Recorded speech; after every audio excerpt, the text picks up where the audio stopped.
14 years old. I was 16 years old. I was 16. 17. 14 years old. This is me. This was me. This is me. When I met Jeffrey Epstein. This is me when I met Jeffrey Epstein.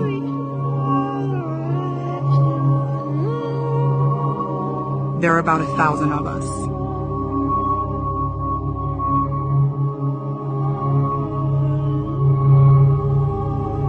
It's time to bring the secrets out of the shadows. It's time to shine a light into the darkness.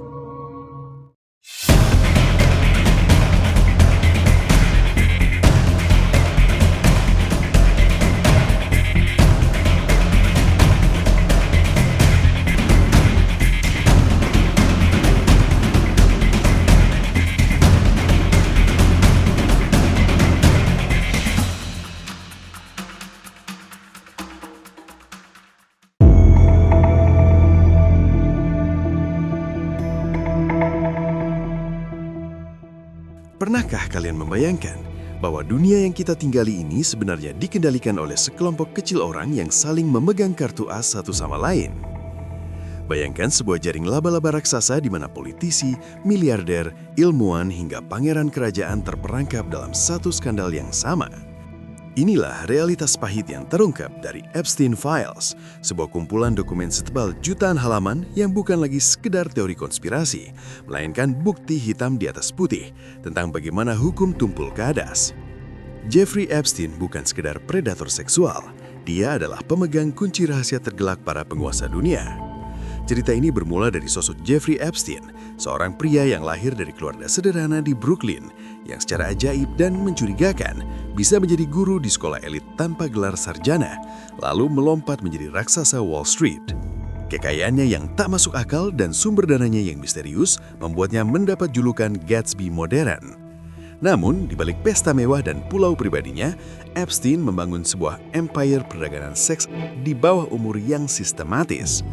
Dia bukan bekerja sendiri, dia adalah hub atau penghubung yang menyediakan fantasi terlarang bagi orang-orang paling berpengaruh di planet ini. Pada tahun 2025 dan awal 2026, dunia diguncang oleh perilisan resmi jutaan dokumen Epstein oleh Departemen Kehakiman AS setelah desakan publik dan undang-undang transparansi yang baru. Apa yang kita temukan di dalamnya? Bukan hanya daftar nama, tapi log penerbangan, email pribadi hingga video yang menunjukkan betapa santainya kejahatan ini dilakukan.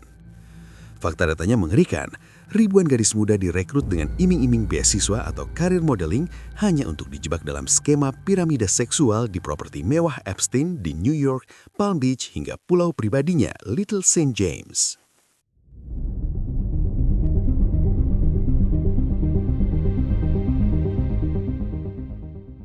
Tokoh global yang terseret dalam pusaran ini membuat kita geleng kepala.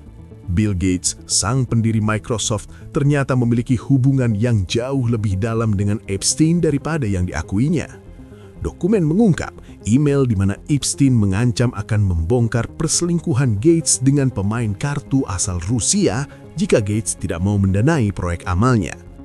Bahkan, ada email mencurigakan tentang simulasi pandemi yang mereka diskusikan jauh sebelum COVID-19 menyerang, memicu spekulasi liar tentang apakah pandemi global itu sebenarnya sudah direncanakan. Tidak hanya teknokrat, keluarga kerajaan pun tak luput. Pangeran Andrew dari Inggris, atau yang disebut The Duke dalam dokumen, dituduh melakukan tindakan asusila dengan gadis di bawah umur di rumah Epstein. Foto-foto dan log penerbangan meruntuhkan penyangkalan kerajaan Inggris, memaksa publik melihat bahwa darah biru tidak menjamin moral yang putih. Donald Trump juga disebut ratusan kali dalam dokumen tersebut, meski ia membantah terlibat kejahatan. Kedekatannya dengan Epstein di masa lalu sebagai sesama sosialita New York tak bisa dihapus begitu saja. Yang paling mengejutkan bagi kita di tanah Sahir, Epstein Files ternyata juga menyebutkan nama-nama dan entitas yang berkaitan dengan Indonesia.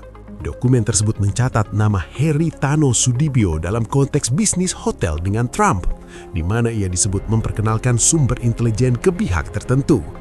Ada pula penyebutan nama Presiden Jokowi dan Sri Mulyani, namun tenang dulu, konteksnya dalam file tersebut hanyalah sebagai akde berita yang dibaca Epstein, bukan interaksi langsung. Ini menunjukkan betapa Epstein memantau geopolitik dunia dengan sangat detail.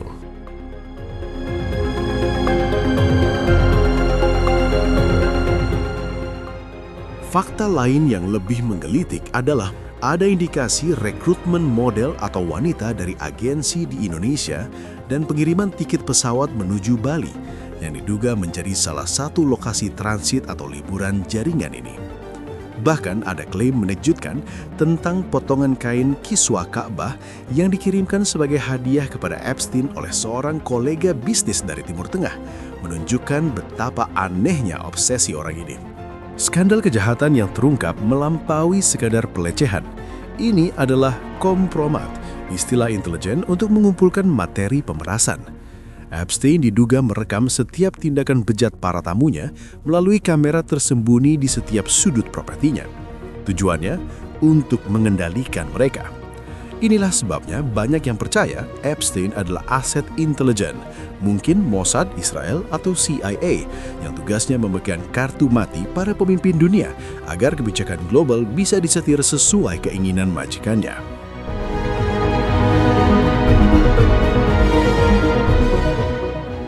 Tanggapan netizen dunia, termasuk Gen Z, meledak. Rasa jijik bercampur marah mendominasi media sosial.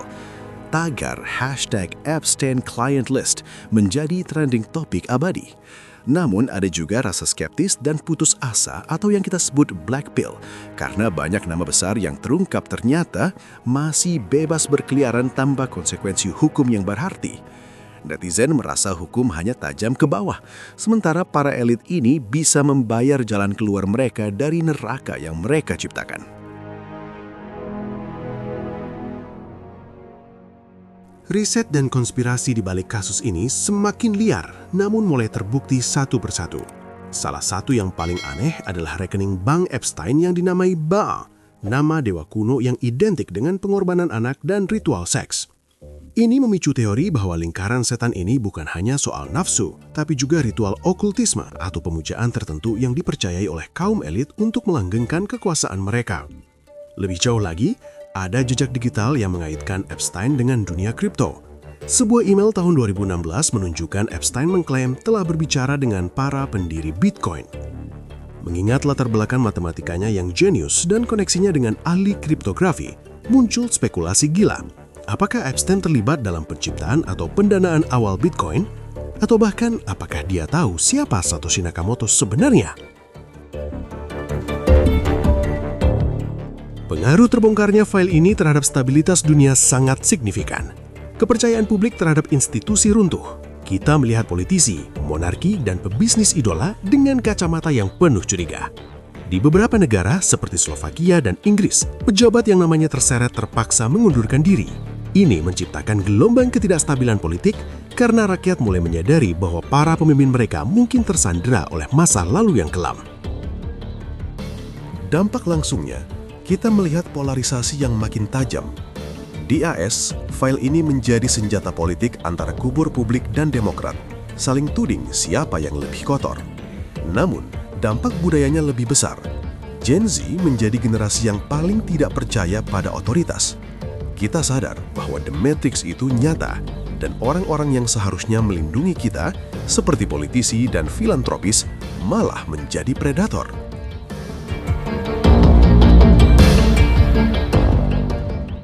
Seberapa berbahaya Jeffrey Epstein? Dia adalah definisi pria yang tahu terlalu banyak. Kekuatannya bukan pada otot, tapi pada informasi.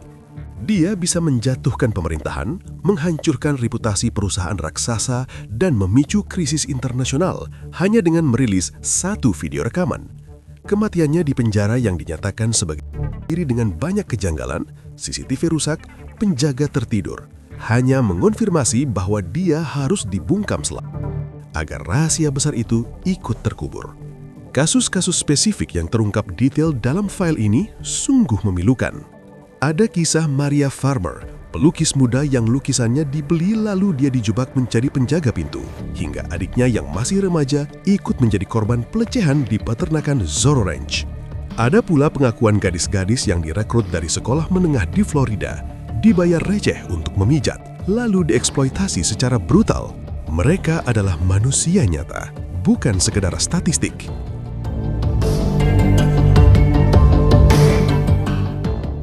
Langkah terbaik kita menghadapi realita ini adalah dengan membangun kesadaran kritis. Jangan pernah lagi mengidolakan sosok hanya karena mereka kaya, terkenal, atau berkuasa. Epstein Files mengajarkan kita untuk selalu bertanya, dari mana sumber kekayaan mereka? Apa agenda di balik kedermawanan mereka? Kita harus berhenti menjadi fans buta dan mulai menjadi pengawas yang kritis.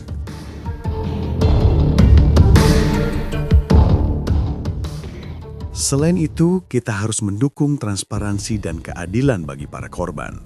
Jangan biarkan isu ini tenggelam oleh berita selebriti yang tidak penting. Viralkan terus ketidakadilan ini. Tekanan publik adalah satu-satunya senjata yang ditakuti oleh para elit. Jika kita diam, siklus ini akan berulang dengan Epstein baru di masa depan. Penting juga bagi kita untuk melindungi komunitas kita sendiri. Edukasi tentang bahaya grooming, human trafficking, dan kekerasan seksual harus digalakkan di sekolah dan media sosial. Gen Z memiliki kekuatan digital yang besar. Gunakan itu untuk menyebarkan awareness, bukan hanya untuk joget TikTok. Kita harus menjadi generasi pemutus rantai eksploitasi ini. Di sisi spiritual dan moral, terungkapnya nama Baal dan ritual aneh ini menjadi pengingat bagi kita di Indonesia yang religius bahwa pertarungan antara kebaikan dan kejahatan itu nyata. Materialisme tanpa moralitas akan melahirkan monster. Kita perlu kembali memperkuat fondasi moral dan keluarga agar tidak mudah silau oleh gemerlap dunia yang ternyata busuk di dalamnya. Kita juga harus waspada terhadap manipulasi informasi. File ini banyak disensor atau redacted oleh pihak berwenang dengan alasan keamanan, yang justru memicu kecurigaan bahwa nama-nama kakap yang sebenarnya masih dilindungi. Jangan telan mentah-mentah narasi media mainstream yang mungkin dimiliki oleh orang-orang yang juga terlibat dalam lingkaran ini.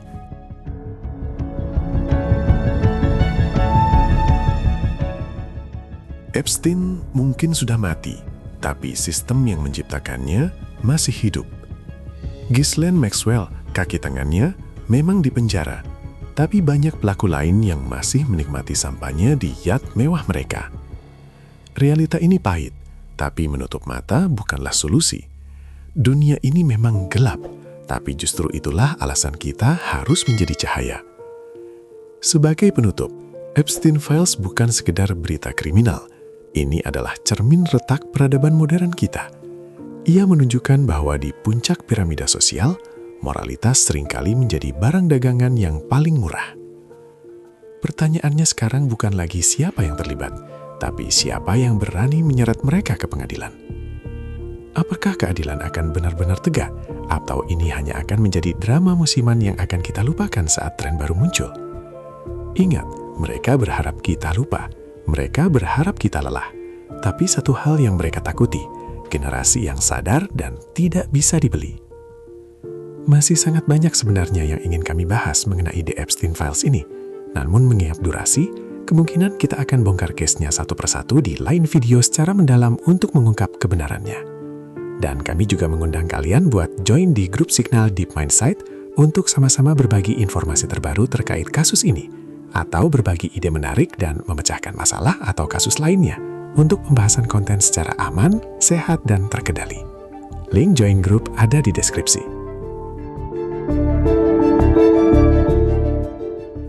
Kesimpulannya, Epstein Files mengajarkan kita bahwa iblis tidak selalu bertanduk merah. Terkadang mereka memakai setelan jas mahal, berdonasi untuk amal, dan tersenyum di sampul majalah bisnis. Tetap waspada, tetap kritis, dan sampai jumpa di pengungkapan kebenaran berikutnya. Like video ini jika kamu suka dengan pembahasan kali ini, dan komen pendapat kamu di kolom komentar di bawah.